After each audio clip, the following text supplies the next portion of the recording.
তো এই তরমুজ নাকি বাঙি কোনটা আগে ফাটবে আর কতগুলো গাডার লাগে আর দেখবো এই দুটোর ভিতরে কোনটা বেশিক্ষণ টিকে থাকতে পারে। তো চলো একটা দিয়ে শুরু করি। একটাই কিছুই হবে না।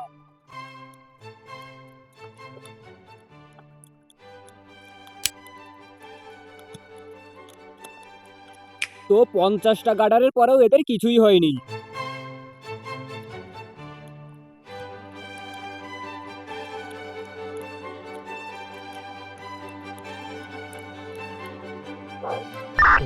একশো গাডার পরানো হয়ে গেল, এখনো এরা ফাটলো না।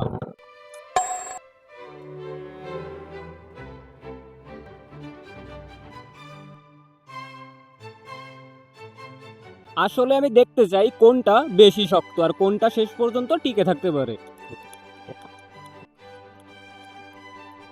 আর তোমাদের তো বলাই হয় না, প্লে বাটন পেয়েছি ভাই তোমাদের ভালোবাসায়।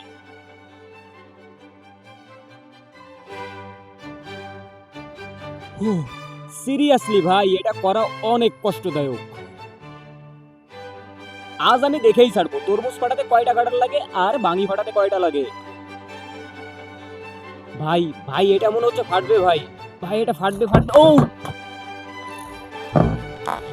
তো বাঙি ফাটাতে লাগছে 310টা গাডার, দেখি এবার তরমুজ ফাটাতে কয়টা লাগে।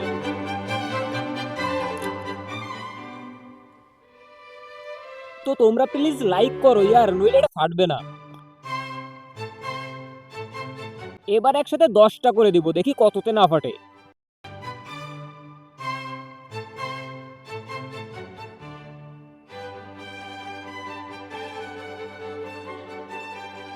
ভাই 500 গাডার পরানো হয়ে গেছে, এখনো এটা ফাটলো না।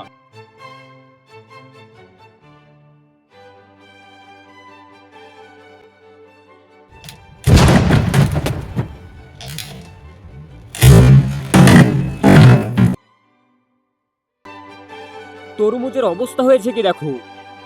তো বাঙি ফাটাতে লাগছে 310টা গাডার আর তরমুজ ফাটাতে লাগছে 982টা। আর এরকম আরো ভিডিও পেতে প্লিজ সাবস্ক্রাইব করে রাখো।